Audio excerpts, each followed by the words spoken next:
जय गुरु। आगे और सुंदर सुंदर वीडियो पाने के लिए चैनल को सब्सक्राइब और बेल आइकन प्रेस करना ना भूलें। जय गुरु। जगत जननी श्री श्री बड़मा परम पूज्यपाल श्री श्री बड्डा आचार्य देव पूज्यपाल आचार्य देव समस्त चरण मोर कोटि कोटि प्रणाम। आजिकार ये ऑनलाइन सत्संगर बरेण्य पुरोधा परिचालक और सदैव कवि भाई एवं अन्य जो कर्मी भाई माने या सहित युक्त अच्छा परम पिता रातुल चरण समस्त मंगल कामना करे। जो गुरु भाई माँ माने अपेक्षारे बसचंती श्री श्री ठाकुर कथा किछि शुणी ए जीवन रे पाठ्य संग्रह करिया पई ए जीवन को सरस सुंदर करिया पई आनंदमय करिया पई आज परम पिता रातुल चरण रे समस्त मंगल पई कामना करे। प्रभु समस्त आनंद रखंतु सुख रखंतु आहुरी जीवन उद्दीप्त उद्भासित हे उठू तांकरी प्रेम रे ए प्रार्थना जनाए प्रभु चरण में कुजंग पारादीप बा टीपीएल इको जो सत्संग हुए सकाले तादरे अनेक तार मु योगदान करिछि अनेक तार भी ठाकुरंकर कथा कहिछि और विशेष करी कटक पारादीप भितरे गोटे जेमती सुसंपर्क थिला अनेक तार पारादीप रे जाइछि विभिन्न उत्सव रे योगदान करिछि कवि भाई घरे भी जाइकी रही एवं घरे कवि भाई माँ आतिथ्यता एगुड़ा सब भूलवा नुहे जाऊ सब श्रुति रक्षा करी आज से मते टिके ठाकुर कथा किसी कहवाई आ वर्तमान तो कथा भितर रहा जे आचार्य परंपरा तेणु से आचार्य परंपरा दी चारिपटगत कथा कही मोर वक्तव्य आज किसी पीठ कर पारि बोली मोर विश्वास जे जुगे जुगे जिते परम पिता विश्वपिता से मनीष सहज सरल पथ तैयारी करी जाइछंती जो पथ को अवलंबन करी मनीष जीवन पथरे परिचालित होइछि जीवन रे से दिग्भ्रांत हेनी से वर्तमान श्री ठाकुर आसिकी ये जुगरे से आचार्य परंपरा सृष्टि करी जाइछन। आचार्य परंपरा भितरे हम मानकर गोटे विराट माने आशा भरोसा श्री ठाकुर को परे श्री ठाकुर श्री बड्डा को किभली भाव रे हम मानक पाखरे उपस्थापन कले बड्डा को निजे खटरे बसई देखी कहले तू एठी बस बड्डा बसिया को चाहते नहीं बड्डा ठाकुर खटरे बसिले बड्डा तले बसती किंतु से दिन समस्त आगे ठाकुर कहले तू एठी बस खटरे बस आउ समस्त को देखे कि कहले जे बड़ खोका जे मु से बड़ खोका होची टंकार एपट सेपट बड़ खोका मु होची टंकार एपट सेपट एभली भाव रे बहु कथा श्री ठाकुर से दिन श्री बड्डा को आम आगे रखिकी जाइए देखीचु श्री बड्डा सुपरिचालना भितर ये सत्संग किभली भाव रे बढ़ी उठी ओडिशा रे विशेष करी श्री बड्डा अवदान जे श्री बड्डा ये आसुले विशेष कर कुजंग आ पुरी ये दीटे जगह बड्डा आसुले से कटक को आसुन कहीं कटक रे ठाकुर कौन केन्द्र मंदिर बा जमी किसी नाला सद्य जतिन भाई थे श्री बड्डा को नवेदन करते कटक ऊपर देके जाऊँगी कटक पाद पकेबेनी श्री बड्डा कहते मत नहीं कि कौटी रखी मो होटेल रही गोटे जगह ठीक कर ये परामर्श से कहले पुराना कोठा गोटे कोटे बिक्री अच्छी राजा मान कोठा बिक्री होता से गोटे नहीं कि सत्संग केन्द्र गोटे तैयारी कर तापर मुझी जाऊ से बड्डांकर से आदेश रे आम समस्ते लगी पड़लु जतिन भाई परिचालन जतिन भाई माने सक्रिय सहयोगिता आम समस्ते लगी पड़ी सत्संग विहार तैयारी छुटिया घरटे 3टी मात्र रूम ता भितर बहु कष्ट करी आचार्य देव आसते किंतु एते खुशी आम तो माने रहिया माने ଯାହା ଯାହା ତାଙ୍କର ପ୍ରୟୋଜନ ତାକୁ ସମ୍ପୂର୍ଣ୍ଣ କରିପାରିନଥିଲୁ, ତଥାପି ଶିଶି ବଡା ଏତେ ଖୁସି ହେଇଥିଲେ ଯେ ଆସିକି କହିଲେ ମୋର ଲାଗୁଛି ଯେମିତି ମୁଁ ନିଜ ଘରେ ଅଛି, ଯେଉଁ ଘରେ ଅଛି ଏ କଥା ଶିଶି ବଡା ନିଜେ ନିଜେ ପ୍ରକାଶ କରିଥିଲେ। ଆମେ ସେଦିନ ଧନ୍ୟ ଅନୁଭବ କଲୁ ଯେ ବଡାଙ୍କର ଆମ ପ୍ରତି କେତେ ଭଲ ପାଇବା। ଆମେ କିଛି ବି କରିପାରିନୁ, କିନ୍ତୁ ତଥାପି ସେ କହିଲେ ମୋର ମନେ ହଉଛି ମୁଁ ଯେଉଁ ଘରେ ଅଛି। ଏତେ ଏତେ ଭାବରେ ସେ ଖୁସି ହେଇଥିଲେ। ଯାହା ହଉ ସେଇ ଖୁସିକୁ ଅବଲମ୍ବନ କରି ପରବର୍ତ୍ତୀ ସମୟରେ ଶିଶି ବଡା କଟକ ଥର ଆସିଥିଲେ।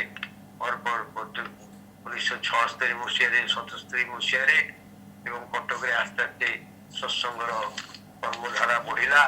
କଟକରେ ଅନେକ କର୍ମୀ ପୁରୁଣା କର୍ମୀ ସବୁ ଅଛନ୍ତି, ସେମାନଙ୍କ ମାଧ୍ୟମରେ ଠାକୁର କାମ ହେଲା ଏବଂ ସାରା ଓଡ଼ିଶାରେ ଶ୍ରୀ ଠାକୁରଙ୍କର ଯୋଉ କର୍ମ ହେଲା ସେଥିରେ କଟକର ଯୋଉ କର୍ମୀ ମାନେ ବିଶେଷ କରି ଆମ ସ୍ୱର୍ଗତ ବିକାଶ ରଞ୍ଜନ ଭୌମିକ, କାଳୀପଦ ଭୌମିକ ଏମାନଙ୍କର ସାହାଯ୍ୟରେ ସେମାନେ ସାରା ଓଡ଼ିଶା ପରିଭ୍ରମଣ କରି ବହୁ କର୍ମୀ ସୃଷ୍ଟି କରିଥିଲେ। ତାଙ୍କରି ମାଧ୍ୟମରେ ଦୀକ୍ଷିତ ସେତେବେଳେ ବହୁ ଯାହା ଯୋଉଠି ଯେ କର୍ମୀ ଥିଲେ ପଚାରିଲେ ଆପଣଙ୍କର ଟିକେ ନା ବିକାଶ, ଯାହା ହଉ ସେଭଳି ଭାବରେ ସେ ମାନେ ଏଇ ଯୋଉ ଓଡ଼ିଶାରେ ଯେ ସତ୍ସଙ୍ଗର ମୂଳଦୁଆ କିଭଳି ଭାବରେ ତିଆରି କରିଥିଲେ ଶ୍ରୀ ବଡାଙ୍କର ପ୍ରେରଣାରେ ପରବର୍ତ୍ତୀ ସମୟରେ ଶ୍ରୀ ଦାଦା କିଭଳି ଭାବରେ ସେ ସତ୍ସଙ୍ଗର ପ୍ରତିଷ୍ଠା କରିବା ପାଇଁ କିଭଳି ଭାବରେ ସେ କରିଛନ୍ତି।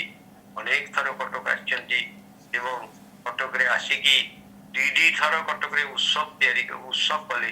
ଯେ ସର୍ବଭାରତୀୟ ଉତ୍ସବ ଏପ୍ରିଲ ଉତ୍ସବ 2 ଥର ସେଇ କଟକରେ ବାଲିଯାତ୍ରା ପଡିଆରେ ହେଲା ଏବଂ ଶ୍ରୀ ଦାଦା ଅନେକ କର୍ମୀ ମାନଙ୍କ ପାଖରେ ଦେଓଘରେ ଅନେକ ଥର କହିଛନ୍ତି ଯେ ଅନେକ ଜାଗାରେ ତ ଉତ୍ସବ ହେଲା, ସବୁଠୁ ଭଲ କୋଉଠି ହେଲା ନା କହିଲେ ମୋର ମନେ ହୁଏ ଯେ ବାଲିଯାତ୍ରା ପଡିଆରେ ସବୁଠୁ ଭଲ ହଉଛି।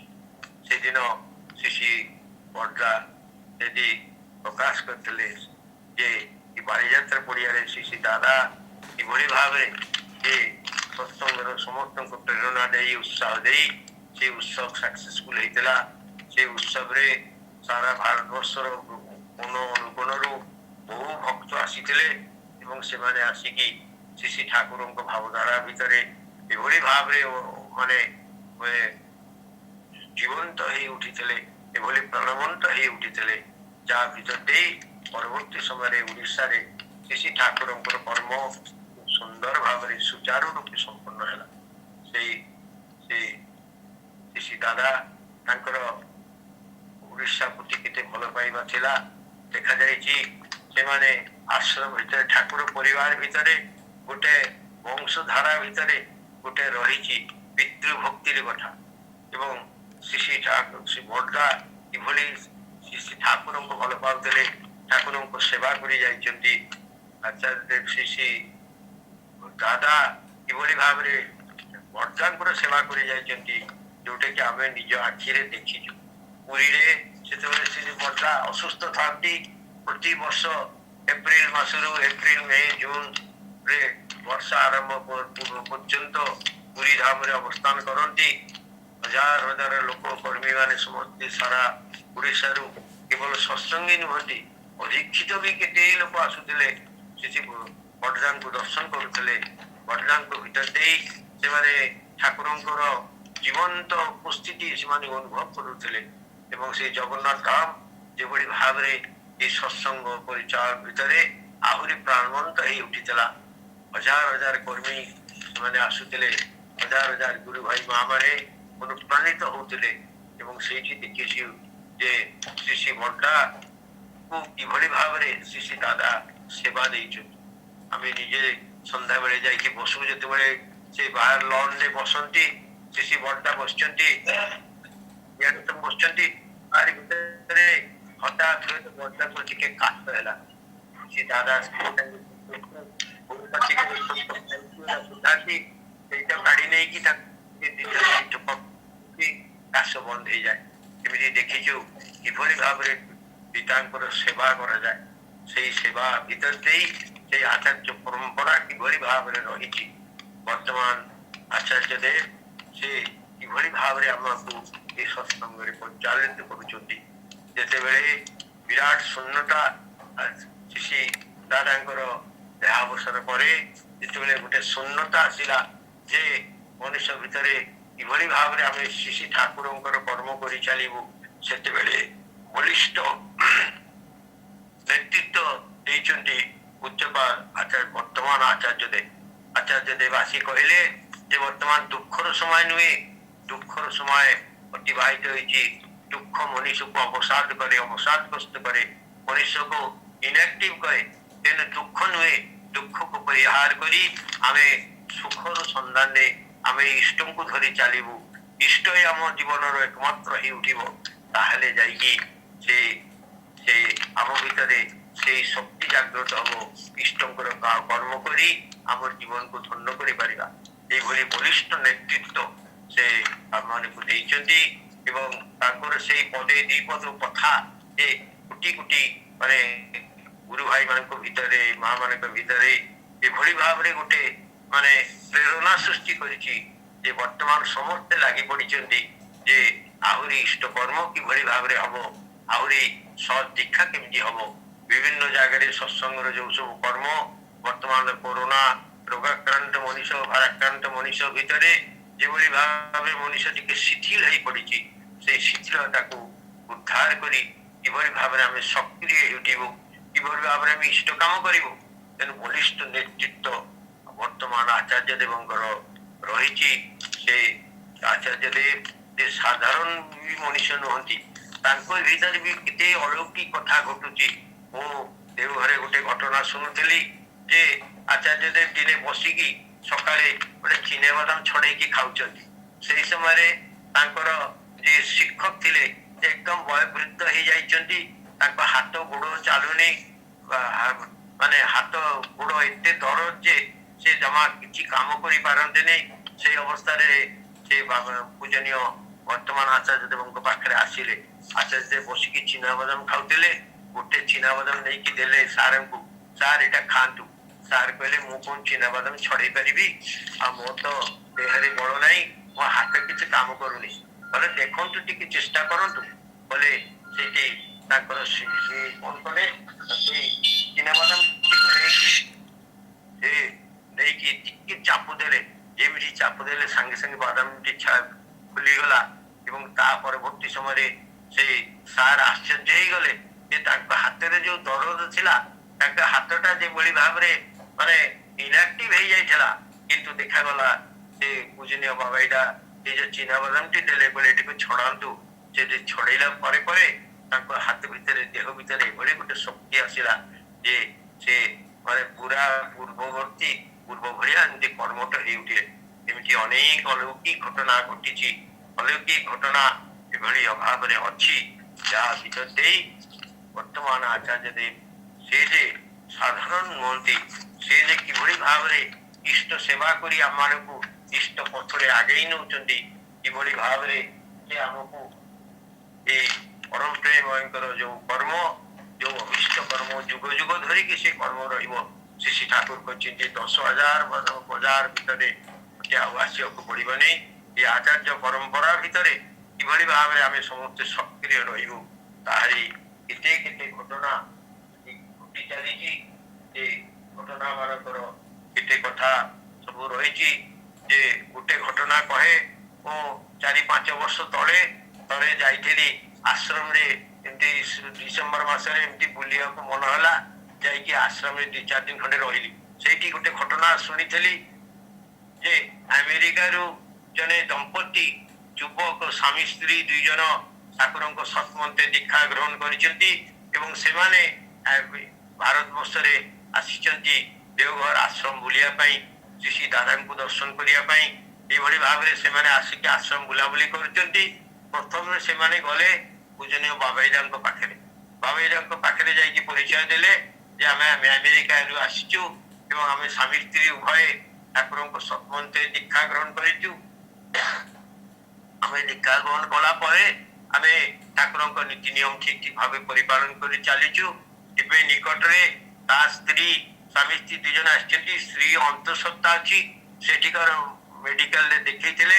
ମେଡିକାଲରେ ଚେକଅପ କଲା ପରେ କହୁଛି ଆପଣଙ୍କର ଏମିତି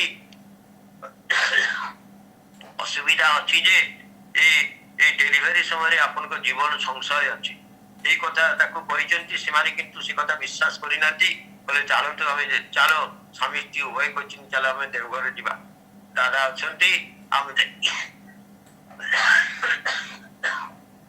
ତାଙ୍କର ଆଶୀର୍ବାଦ ନେଇ ଆସିବା ସେମାନେ ଆସିଥିଲେ ଦେଓଘରେ ଆସିକି ସେମାନେ କେତେ ଦିନ ଅବସ୍ଥାନ କରିଛନ୍ତି ପୂଜନୀୟ ବାବାଇଦାଙ୍କ ପାଖରେ ସେମାନେ ଯାଇଛନ୍ତି ବାବାଇଦାଙ୍କ ସବୁ ପରିଚୟ ଦେଲେ କହିଲେ ସେଠୁ ଏଇ ଘଟଣାଟି କହିଲେ ଯେ ନିକଟରେ ସେମାନେ ଡାକ୍ତର ଦେଖେଇଦେଲେ ଏବଂ ସେ ଡାକ୍ତର କହିଛନ୍ତି ଯେ କାଶ ହଉଛି ପାଣି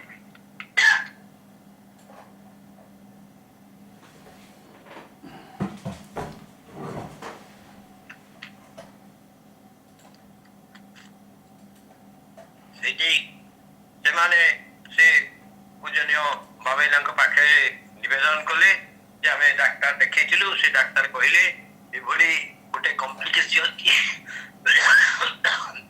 ଯାହା ଦ୍ୱାରା କି ସେ ମାଙ୍କର ଜୀବନ ବିପଦ ସଂକୁଳ ଅଛି ପୂଜନୀୟ ବାବାଇଦା ସେ କଥା ଶୁଣିଲେ ଶୁଣିକି କହିଲେ କିଛି ହବ ନାହିଁ ଆପଣ ମାନେ ଠାକୁରଙ୍କୁ ଧରିଛନ୍ତି ଇଷ୍ଟବିଧି କରିଚାଲିଛନ୍ତି ଆପଣ ମାନଙ୍କର କିଛି ବିପଦ ନାହିଁ ଚାଲନ୍ତୁ ବାବାଙ୍କ ପାଖକୁ ଯିବା କହିଦେଇକି ସେ ଦି ଜଣଙ୍କୁ ସାଙ୍ଗରେ ନେଇ ଶ୍ରୀ ଦାଦାଙ୍କ ପାଖରେ ଆସିଲେ ଦାଦାଙ୍କ ପାଖରେ ସବୁ କଥା କହିଲେ ଯେ ଆମେରିକାରୁ ଏଇ ଦି ଜଣ ଆସିଛନ୍ତି ଆମେରିକାରୁ ଦୁଇ ଜଣ ଆସିଛନ୍ତି ସେମାନେ ଠାକୁରଙ୍କୁ ଧରି ଚାଲିଛନ୍ତି ତାଙ୍କର ଏମିତି ସ୍ତ୍ରୀର ଏମିତି ଡେଲିଭରି ସମୟରେ ଅସୁବିଧା ଅଛି ସେଇଟାକୁ ସେଠିକା ଡାକ୍ତର ମାନେ କହିଛନ୍ତି ଶ୍ରୀ ଦାଦା ଏକଥା ଶୁଣିଲେ ଶୁଣିଲା ପରେ ପୂଜନୀୟ ବାବାଇଦାଙ୍କୁ କହିଲେ ତୁ କଣ କହିଲୁ ତୁ କଣ କହିଛୁ ନା ଆଗେ ମୁଁ କହିଛି କିଛି ହବନି ନା ସେଇ କଥା ମୋର ବି ସେଇ କଥା ଠାକୁରଙ୍କୁ ଧରି ଚାଲିଛନ୍ତି କିଛି ବି ହବନି ଆଉ ବାବାଇ ଯାହା କହିଛି ସେଇଟା ହିଁ ହଉଛି ଅମୋଘ ସତ୍ୟ ବାବାଇ ସାଧାରଣ ପିଲା ନୁହେଁ ସେ ହଉଛି ଶ୍ରୀ ଠାକୁରଙ୍କ ଆଶୀର୍ବାଦ ପ୍ରଦତ୍ତ ସେ ଠାକୁରଙ୍କ ଆଶୀର୍ବାଦରେ ଆମ ବଂଶରେ ଆସିଛନ୍ତି ତାଙ୍କ ମୁହଁରୁ ଯୋଉ କଥା ବାହାରିଛି ସେ କଥା ନିଶ୍ଚୟ ସତ୍ୟ ହବ ଏକଥା ଶ୍ରୀ ଦାଦା ସମସ୍ତଙ୍କ ଆଗରେ ସମସ୍ତଙ୍କ ଆଗରେ ନିବେଦନ କଲେ ଯେ ବାବାଇ ଯାହା କହିଛି ତାହା ଠିକ ସେଇ ଭାଇ ସେଇ ଗୁରୁ ଭାଇ ମା ମାନେ ଆମେରିକାରୁ ଆଗତ ସେମାନେ ବହୁତ ଖୁସି ହେଲେ ଦାଦାଙ୍କୁ ପ୍ରଣାମ କଲେ ବାବାଇଦାଙ୍କୁ ପ୍ରଣାମ କଲେ ପ୍ରଣାମ କରିକି ସେମାନେ ନିଜ ସନ୍ଦେହ ମୁକ୍ତ ହେଇକି ସେ ଦେଶକୁ ଫେରିଗଲେ ଏଭଳି ବହୁତ ଅଲୌକିକ ଘଟଣା ଅଛି ବହୁତ ଅଲୌକିକ ଘଟଣା ଭିତରେ କିଭଳି ଭାବରେ ଆଚାର୍ଯ୍ୟ ଦେବ ଯୁଗ ଯୁଗ ଯେ ଆଚାର୍ଯ୍ୟ ଦେବ ରହିଛନ୍ତି ସେ ଆମମାନଙ୍କ ପାଖରେ କିଭଳି ଭାବରେ ଆସିକି ଆମମାନଙ୍କ ଜୀବନର ସବୁ ବିପଦ ଆପଦକୁ ଦୂର କରି ଆମକୁ ଇଷ୍ଟ ପଥରେ ଜୀବନକୁ ପରିଚାଳିତ କରିବା ଆମେ ତାଙ୍କର ସକ୍ରିୟ ନିର୍ଦ୍ଦେଶ ଆମେ ପ୍ରତ୍ୟେକ ମୁହୂର୍ତ୍ତରେ ପାଇବା ଯାହାକି ଆମମାନଙ୍କ ଜୀବନ ଚଳନୀଟା ସହଜ ସୁଲଭ ହେଇ ଉଠିବ ତାହା ପାଇଁ ଯୁଗେ ଯୁଗେ ସେଇ ଆଚାର୍ଯ୍ୟ ପରମ୍ପରା ରହିଛି ବର୍ତ୍ତମାନ ଆଚାର୍ଯ୍ୟ ଦେବ କହିଛନ୍ତି ଯେ ବର୍ତ୍ତମାନ ଦୁଃଖ କରିବା ସମୟ ନୁହେଁ ଆସନ୍ତୁ ଆମେ ସମସ୍ତେ ଲାଗି ପଡିବା ସମସ୍ତେ ଇଷ୍ଟ କାମ କରିବା ଏବଂ ଇଷ୍ଟ କାମ କରିବାର ଭିତର ଦେଇ ଆମେ ଆହୁରି ଭାବରେ ପ୍ରାଣବନ୍ତ ହେଇ ଉଠିବା ଆହୁରି ଭାବରେ ଆଗେଇ ଉଠିବା ତେଣୁ ଆଉ ସମୟ କେତେବେଳେ ମୁଁ ଭାବୁଛି ସମୟ ସରିଗଲା ବୋଧେ 7:30 ସମୟ କଣ 7:50 ଆଚ୍ଛା ଆଉ ଟିକେ ଗୋଟେ ବିଶେଷ ଘଟଣା ଗୋଟେ କହି ମୋର ବକ୍ତବ୍ୟ ଶେଷ କରିବି ମୁଁ ମାନେ ଏଇ ଘଟଣାଟି ମାନେ ଗୋଟେ ସତ୍ୟ ଘଟଣା ଯେ ଆଚାର୍ଯ୍ୟ ଦେବ ଶ୍ରୀ ଦାଦା କିଭଳି ଭାବରେ ଆଚାର୍ଯ୍ୟ ଦେବ ଏବଂ ଶ୍ରୀ ଦାଦା ଏବଂ ବର୍ତ୍ତମାନ ଆଚାର୍ଯ୍ୟ ଦେବ କିଭଳି ଭାବରେ ଯେ ଠାକୁରଙ୍କର ଲୀଳା କରୁଛନ୍ତି ତାଙ୍କ ଭିତରେ ଠାକୁରଙ୍କ ଯୋଉ ଲୀଳା ହଉଛି ଆରି ଗୋଟେ ବାସ୍ତବ ଘଟଣା ମୁଁ ଗୋଟେ କହୁଛି ଯେ ଏଇ ଗତ ଆମର ଏଠି କଟକ ଯେ SCB ମେଡିକାଲ କଲେଜରେ ସେଇଠି ତାଙ୍କର 2020ରେ ଯେ କଟକସ୍ଥ SCB ମେଡିକାଲ କଲେଜରେ ଗୋଟେ ସତ୍ସଙ୍ଗ ଉତ୍ସବ ଅନୁଷ୍ଠିତ ହେଇଥିଲା।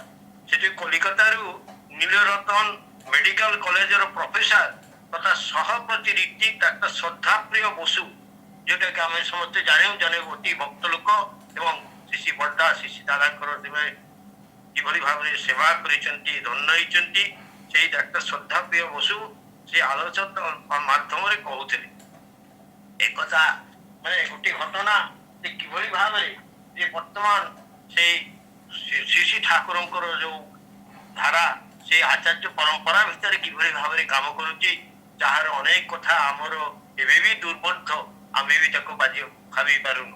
ଶ୍ରୀ ଦାଦା ସେତେବେଳେ କଲିକତାରେ ସପରିବାର ଅବସ୍ଥାନ କରୁଛନ୍ତି, ପୂଜନୀୟ ବାବାଇଦା ଦେଓଘରେ ଅଛନ୍ତି। ଦାଦା ହଠାତ୍ ମଧ୍ୟାହ୍ନ ସମୟରେ ଫୋନ କଲେ ବାବାଇଦାକୁ ଯେ ତୁ ଏଇ ମୁହୂର୍ତ୍ତରେ କଲିକତା ଚାଲିଆ। ଶିଶି ଦାଦା ବାବାଇଦା ଗୋଟେ ପାଇଜାମା ଗୋଟେ ଗଞ୍ଜି ପିନ୍ଧିଥିଲେ। ସେଇ ଅବସ୍ଥାରେ ସାଙ୍ଗେ ସାଙ୍ଗେ ଜଣେ କାର କରିକି ଆଣିକି ଦେଓଘରେ ଛାଡିଦେଲେ। ଗୋଟେ ଏସି ର ଟ୍ରେନରେ ଟିକେଟ କରିଦେଲେ। ମଧ୍ୟାହ୍ନ ସମୟରେ ଟ୍ରେନରେ ବସିଲେ, ବସିକି ସେ ଆସୁଛନ୍ତି କଲିକତା। ବାପାଙ୍କ ନିର୍ଦ୍ଦେଶ ପାଇଛନ୍ତି ଯେ ଏଇ ମୁହୂର୍ତ୍ତରେ ତୁ ଚାଲିଆ କଲିକତା। ସେଠୁ ସାଙ୍ଗେ ସାଙ୍ଗେ ବାହାରିଛନ୍ତି। ଗୋଟିଏ ବସ୍ତ୍ରରେ ପୋଷାକ ପରିବର୍ତ୍ତନ କରିବାକୁ ସମୟ ଦେଇନାହାନ୍ତି। ସେଇ ପାଇଜାମା ଏବଂ ଗୋଟେ ଗଞ୍ଜି ପିନ୍ଧିଛନ୍ତି। ସେଇ ଅବସ୍ଥାରେ ଆସିକି ଟ୍ରେନରେ ଏସି ରୁମରେ ଟିକେଟ କରିକି ଆସିକି ବସିଛନ୍ତି। ତାଙ୍କରି ପାଖରେ ଆଉ ଜଣେ ସମ୍ଭ୍ରାନ୍ତ ଲୋକ, ଭଦ୍ର ଲୋକ ଜଣେ ବସିଛନ୍ତି। ସେ ବାରମ୍ବାର ଦାଦାଙ୍କ ଆଡେ ବାବାଇଦାଙ୍କ ଆଡେ ବାରମ୍ବାର ଅନଉଛନ୍ତି। କଣ ଅନଉଛନ୍ତି, କଣ ଦେଖୁଛନ୍ତି? ଏମିତି ଦେଖୁ ଦେଖୁ ହଠାତ୍ ପଚାରିଲେ ଆପଣ କଣ କରନ୍ତି? ବୁଝିନି ବାବାଇଦାକୁ ପଚାରିଲେ ସେଇ ଭଦ୍ରଲୋକ ଆପଣ କଣ କରନ୍ତି? ବାବାଇଦା କହିଲେ ମୁଁ ଭଗବାନଙ୍କ ସେବା କରେ। ସେଠୁ ସେ ଭାଇଟି ଆଶ୍ଚର୍ଯ୍ୟ ହେଇଗଲେ, କହିଲେ ଭଗବାନଙ୍କ ସେବା କରେ? ସେଇଠୁ କିଛି ସମୟ ପରେ କହିଲେ ଯେ ପୂଜନୀୟ ବାବାଇଦା ତାଙ୍କୁ ପଚାରିଲେ ଆପଣ କଣ କରନ୍ତି? ନା ମୁଁ ମନୀଷର ସେବା କରେ। ନା କଣ ମନୀଷର ସେବା କରନ୍ତି? ନା ମୁଁ ଜଣେ IAS ଅଫିସର। ମୁଁ ଯାଇଥିଲି ଟିକେ ସରକାରୀ କାମରେ ବାହାରକୁ, ଆଉ ଫେରୁଛି। ଏ କଥା କହିଲା, କଥାବାର୍ତ୍ତା ହେଲା। ସେ ଭଦ୍ରଲୋକ ମନେ ମନେ ଭାବୁଛନ୍ତି ଯେ ଏସି ରୁମରେ ଯାଉଛନ୍ତି ଜଣେ, ଏଇ ସାଧାରଣ ଗୋଟେ ପାଇଜାମା ଆଉ ଗଞ୍ଜି ପିନ୍ଧିଛନ୍ତି। ସେଥିପାଇଁ ସେ ଆଶ୍ଚର୍ଯ୍ୟ ତାକୁ ଲାଗୁଛି ଯେ ଏଇ ଭୁଲରେ ବୋଧେ ଚଢି ଯାଇଛନ୍ତି, ଏଇ ଟ୍ରେନରେ କଣ ବସିଛନ୍ତି। ତାପରେ କିଛି ସମୟ ପରେ କହିଲେ ଆପଣ ଭଗବାନଙ୍କ ସେବା କରନ୍ତି? ତାଙ୍କ ମନ ଭିତରେ ବିଶ୍ୱାସ ହେଲାନି। କହିଲେ ଭଗବାନଙ୍କ ସେବା କରନ୍ତି? ନା ହଁ ମୁଁ ଭଗବାନଙ୍କ ସେବା କରେ। ସେଠୁ କହିଲେ ଆପଣ ଯଦି ମନୀଷର ସେବା କରି ଏସି ରୁମରେ ଆସି ବସି ପାରନ୍ତି, ତାହେଲେ ମୁଁ କଣ ଭଗବାନଙ୍କ ସେବା କରିକି ଏସି ରୁମରେ ବସି ପାରିବିନି? ଏତିକି କଥାବାର୍ତ୍ତା ତାଙ୍କର ହେଲା। ତାପରେ ସନ୍ଧ୍ୟା ପ୍ରାର୍ଥନା ସମୟ ହେଲା। ପୂଜନୀୟ ବାବାଇଦା ସେଇଠୁ ସନ୍ଧ୍ୟା ପ୍ରାର୍ଥନା କଲେ। ପ୍ରାର୍ଥନା ଉଦ୍ଦେଶ୍ୟରେ ପ୍ରାର୍ଥନା ସରିଗଲା। ପ୍ରାର୍ଥନା ସରିଗଲା ପରେ ସେଇ ଭଦ୍ରଲୋକ, ସେଇ IAS ଅଫିସର, ସେ କହିଲେ ଆପଣ କଣ ଠାକୁର ନୃସିଂହଙ୍କ ଦୀକ୍ଷିତ? କହିଲେ ହଁ ମୁଁ ଖାଲି ଦୀକ୍ଷିତ ନୁହେଁ, ମୁଁ ଠାକୁର ପରିବାର, ବର୍ତ୍ତମାନ ଯୋଉ ଆଚାର୍ଯ୍ୟ ଦେବ ଅଛନ୍ତି ମୁଁ ତାଙ୍କର ଜ୍ୟେଷ୍ଠ ପୁତ୍ର। ଏ କଥା ବି ତାକୁ କହିଲି। ସେଇଠୁ କହିଲେ ମୁଁ ଏଇ ସତ୍ସଙ୍ଗ ଏସବୁ ମୁଁ ମାନେ ନା, ମୋ ସ୍ତ୍ରୀ ଦୀକ୍ଷା ନେଇଛି। ସେ IAS ଅଫିସର କହିଲେ ମୋ ସ୍ତ୍ରୀ ଦୀକ୍ଷା ନେଇଛି, କିନ୍ତୁ ମୁଁ ଏସବୁ ମାନେ ନା। ଏ ଆଉ କିଛି କଥାବାର୍ତ୍ତା ହେଲାନି। ଟ୍ରେନ ହାଓଡା ଷ୍ଟେସନରେ ଆସି ପହଞ୍ଚିଗଲା। ସେଠୁ ପୂଜନୀୟ ବାବାଇଦାଙ୍କୁ ନବା ପାଇଁ ଲୋକ ଆସିଛନ୍ତି। ତାଙ୍କୁ ନେଇକି ଗଲେ, ସିଏ ଚାଲିଗଲେ। ସେ IAS ଅଫିସର ତାଙ୍କର ଗନ୍ତବ୍ୟରେ ଗଲେ। ସେଇ ଦିନଟା ଘଟିଗଲା। ତାପରେ ଦାଦାଙ୍କ ପାଖରେ ଯାଇକି ପହଞ୍ଚି ଆଚାର୍ଯ୍ୟ ଦେବ କହିଲେ ଠିକ ଅଛି, ଆଜି ଦିନଟା ପରେ ବିଶ୍ରାମ ନେ, କାଲି ଦେଓଘର ଫେରିବୁ। ସେଠୁ ସକାଳେ ଉଠି ଗଲେ ଗାଧୁଆ ପାଧୁଆ କରିଲେ। ଗାଧୁଆ ପାଧୁଆ କରିଦେଲେ, ରେଡି ହେଇକି ଆଚାର୍ଯ୍ୟ ଦେବଙ୍କୁ ବସେଇ ରଖିଲେ। ଶିଶି ଦାଦା ବାରାଣ୍ଡାରେ, କଲିକତାରେ ଯେ ସତ୍ସଙ୍ଗ କେନ୍ଦ୍ର, ତାର ବାରାଣ୍ଡାରେ ଏମିତି ବୁଲୁଛନ୍ତି ଏ ପାଖ ପାଖରେ। ହଠାତ୍ ଦେଖାଗଲା ଗୋଟେ କାର ଆସି ଲାଗିଲା। ସେଠୁ କାରରୁ ଜଣେ ସ୍ୱାମୀ ସ୍ତ୍ରୀ ଓହ୍ଲେଇଲେ। ଓହ୍ଲେଇକି ଶିଶି ଦାଦାଙ୍କ ପାଖରେ ସିଧା ଆସିଲେ। ଦାଦା ସେଠି ବସିଛନ୍ତି। ଦୁଇ ଜଣ ଯାକ ଆସିଲେ, ବସି ମୁଣ୍ଡିଆଟେ ମାଇଲେ। ସେତେବେଳେ ପୂଜନୀୟ ବାବାଇଦା ଦେଖୁଛନ୍ତି ଯେ ଗତକାଲି ଯୋଉ IAS ଅଫିସର ତାଙ୍କ ସାଙ୍ଗରେ କଥା ହେଇଥିଲା, ଟ୍ରେନରେ ଦେଖା ହେଇଥିଲା, ସେ ଏବଂ ତାଙ୍କ ସହଧର୍ମିଣୀ, ସେ ଦୁଇ ଜଣ ଯାକ ଆସିଛନ୍ତି ଦାଦାଙ୍କ ପାଖରେ ମୁଣ୍ଡିଆ ମାରି ପ୍ରଣାମ କଲେ। ପ୍ରଣାମ କରି ସାରିକି ଦାଦାଙ୍କୁ ନିବେଦନ କଲେ ମୁଁ ଦୀକ୍ଷା ନେବି।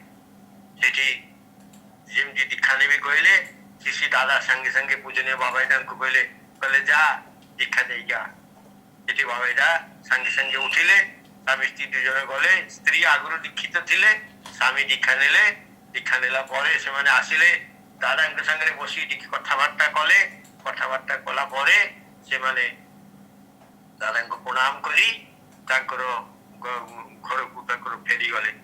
ସେ ବାବାଇଦା ସେଠି ବସିଛନ୍ତି, ମାନେ ଅନ୍ୟ ଭକ୍ତ ଯୋଉମାନେ ବସିଥିଲେ ସେମାନେ ଆଶ୍ଚର୍ଯ୍ୟ ଯାଉଛନ୍ତି, କଣ ଏ ଘଟଣା, କିଛି ତାର କେହି କିଛି ବୁଝିପାରୁନାହାନ୍ତି। କିନ୍ତୁ ଆଚାର୍ଯ୍ୟ ଦେବ ଜାଣିଛନ୍ତି କିଭଳି ଭାବରେ ଶ୍ରୀ ଠାକୁରଙ୍କର ନିତ୍ୟ ଲୀଳା କିଭଳି ଭାବରେ ଚାଲିଛି, କେତେ ଅଲୌକିକ ଘଟଣା ଘଟୁଛି ଯୋଉଟା କି ଆମର ସାଧାରଣ ମଣିଷର ମୁଣ୍ଡ ମାନେ ଚିନ୍ତାର ବାହାରେ। ତେଣୁ ସେଦିନ ସେ ଦୀକ୍ଷା ଗ୍ରହଣ ପରେ ଯେତେବେଳେ ସେଇ ଆଇଏଏସ୍ ଅଫିସର ଶସ୍ତ୍ରୀକୁ ପ୍ରତ୍ୟାବର୍ତ୍ତନ କଲେ, ଶ୍ରୀ ଦାଦା ବାବେଦାଙ୍କୁ କହିଲେ ଯା କାମ ସରିଗଲା, ଦେଓଘର ଫେରିଯା। ସାଙ୍ଗେ ସାଙ୍ଗେ ପ୍ରସ୍ତୁତି ନେଲେ, କାର କରିକି ତାଙ୍କୁ ଆଣିକି ଟ୍ରେନରେ ପୁଣି ଟିକେଟ କରିକି ତାଙ୍କୁ ବସେଇ ଦେଲେ। ସେଠୁ ଟ୍ରେନରେ ଷ୍ଟେସନରେ ଆସିକି ସେ ଦେଓଘରେ ଆସିକି ଫେରି ଆସିଲେ। ଅନେକ ଲୋକ ପାଖରେ ଏଇ ଘଟଣାଟା ଦୁର୍ବୁଦ୍ଧ ରହିଗଲା। ଅନେକ ଲୋକ ବୁଝିପାରିଲେନି ଯେ ୟାର କାରଣ କଣ, କିଭଳି ଭାବରେ ଏ ଘଟଣା ଘଟିଲା, କିଭଳି ଭାବରେ ସେ ଆଇଏଏସ୍ ଅଫିସର ସତ୍ମନ୍ତରେ ଦୀକ୍ଷା ଗ୍ରହଣ କଲେ। ପରବର୍ତ୍ତୀ ଏମିତି ତାଙ୍କ ଲୀଳା ଚାଲିଛି, ଯୁଗ ଯୁଗ ଧରି ଲୀଳା ଚାଲିଛି। ସେ ଲୀଳା ଏମିତି ଚାଲିବ ଏବଂ ଆମମାନେ ଯଦି ସେଇ ପରମ ପିତାଙ୍କର ଆଶୀର୍ବାଦ ବହନ କରି ଯୁଗ ଯୁଗ ଧରି ଯୋଉ ଆଚାର୍ଯ୍ୟ ପରମ୍ପରା ରହିଛି, ସେ ଆଚାର୍ଯ୍ୟ ପରମ୍ପରାକୁ ଅନୁସରଣ କରି ଆମେ ଯଦି ସେଇ ପଥରେ ଆମ ଜୀବନ ପରିଚାଳିତ କରୁ, ତାଙ୍କର ବାସ୍ତବ ନିର୍ଦ୍ଦେଶକୁ ଆମେ ଜୀବନରେ କାର୍ଯ୍ୟକାରୀ କରି ଏ ସତ୍ସଙ୍ଗ କର୍ମ ଭିତରେ ନିଜକୁ ଆମେ ନିୟୋଜିତ ରଖିପାରିବା, ତାହେଲେ ଦେଖିବା ଜୀବନରେ ଅନେକ ସମସ୍ୟା ଆସିବ, ଅନେକ ରୋଗ ବ୍ୟାଧି ଆସିବ, ଅନେକ କିଛି ଆସିକି ମଣିଷ ଜୀବନକୁ ବିଭ୍ରାନ୍ତ କରିବାକୁ ଚେଷ୍ଟା କରିବ।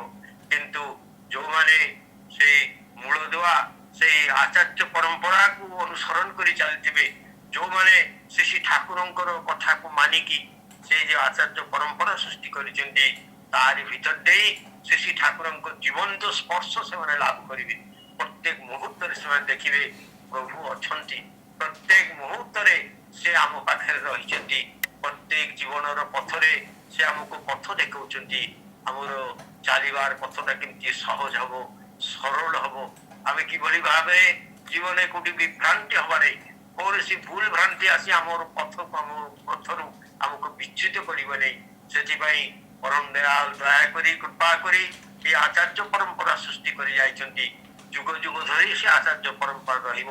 ଆମେ ପରମ ପିତାଙ୍କର ସେବା କରି ଯଦି ନିଜକୁ ଧନ୍ୟ କରିବାକୁ ଚାହୁଁ, এই আচার্য দেবଙ୍କ প্রতি ଆମର ଭକ୍ତି ନିଷ୍ଠା ଶ୍ରଦ୍ଧା ନିବେଦନ କରି ଯେତେବେଳେ ତାଙ୍କର ଯୋଉ ନିର୍ଦ୍ଦେଶ ଆସିବ ସେଇ ନିର୍ଦ୍ଦେଶକୁ ଯଦି ଆମେ ପରିପାଳନ କରି ଚାଲୁ, ଆମମାନଙ୍କ ଜୀବନରେ ଆମେ କେବେ ମାନେ ବିଭ୍ରାନ୍ତ ହବା ନାହିଁ, ଆମେ କେବେ ଭୁଲ ପଥରେ ଯିବା ନାହିଁ, ଆମେ କେବେ ଦିଗ୍ଭ୍ରାନ୍ତ ହବା ନାହିଁ, ଆମେ ଠିକ ପଥରେ, କାହିଁକି ନା ଶ୍ରୀ ଠାକୁର ଯୋଉ ଆଚାର୍ଯ୍ୟ ପରମ୍ପରା ସୃଷ୍ଟି କରି ଯାଇଛନ୍ତି, ସେଇ ଆଚାର୍ଯ୍ୟ ପରମ୍ପରା ଆମକୁ ଠିକ ଦିଗ୍ଦର୍ଶନ ଦବ। ଆମେ ଠିକ ମଙ୍ଗଳ ପଥରେ ରହିବା। ଏ ସତ୍ସଙ୍ଗର ଯୋଉ ବିରାଟ ଯୋଉ ରଥ, ସେ ରଥ ନିର୍ବାଣ ଭାବରେ ଗଡ଼ି ଚାଲିବ। ସେ ମଣିଷର କୋଟି କୋଟି ମଣିଷ ଆସିବ। ଆଜି ବହୁ ମଣିଷ ଅପେକ୍ଷାରେ ରହିଛନ୍ତି ସତ୍ସଙ୍ଗ କର୍ମଧାରା ଦେଖି ନିଜକୁ ତା ଭିତରେ ଆସିବା ପାଇଁ। ସେମାନେ ହୁଏତ ଟିକେ ଏବେ ବି ଚିନ୍ତା କରୁଛନ୍ତି ଯେ ଆମେ ଯିବୁ ନା ଯିବୁ ନାହିଁ। ସେମାନଙ୍କ ପାଇଁ ଭବିଷ୍ୟତ ଦିନରେ ପଥ ସୁଗମ ହବ। ଆମେ ଯଦି ଠିକ ଠିକ ଭାବରେ ଆଚାର୍ଯ୍ୟ ପରମ୍ପରାକୁ ଅନୁସରଣ କରି ଯୁଗ ଯୁଗ ଧରି ଯୋଉ ଆଚାର୍ଯ୍ୟ ଦେବ ଯେତେବେଳେ ଆସିବେ, ତାଙ୍କୁ ନିର୍ଦ୍ଦେଶକୁ ଆମେ ପରିପାଳନ କରି ଚାଲିବା, ତାହେଲେ ଜୀବନରେ ଆମେ କେବେ ଦିଗ୍ଭ୍ରାନ୍ତ ହବ ନାହିଁ, ଆମେ ଭୁଲ ପଥରେ ଯିବା ନାହିଁ। ଏବଂ ଆମମାନଙ୍କର ଚରଣୀ ହଜାର ହଜାର ଲକ୍ଷ ଲକ୍ଷ ମଣିଷକୁ ପଥ ଦେଖେଇବ। ଲକ୍ଷ ଲକ୍ଷ ମଣିଷ ଆଜି ମାନେ ଅପେକ୍ଷାରେ ବସିଛନ୍ତି ଏ ଜୀବନର ପଥ କୋଉ ଦିଗରେ ଜୀବନ ପରିଚାଳିତ ହବ, ସେମାନେ ଚିନ୍ତିତ ଅଛନ୍ତି। ଆମେ ତାଙ୍କ ପାଖରେ ଯେମିତି ଦିଗ୍ଦର୍ଶନ ଦବା, ଆମେ ତାକୁ ଦେଖେଇବା ଜୀବନର ପଥ ଏବଂ ପରମ ପିତାଙ୍କର ସେବା କରି ଆମେ ତାଙ୍କୁ ଜୟଗାନ କରି ସମସ୍ତେ ଗାଇପାରିବା ବନ୍ଦେ ପୁରୁଷୋତ୍ତମମ୍, ବନ୍ଦେ ପୁରୁଷୋତ୍ତମମ୍, ବନ୍ଦେ ପୁରୁଷୋତ୍ତମ। ଜୟ ଗୁରୁ ଭାଇ, ଜୟ ଗୁରୁ।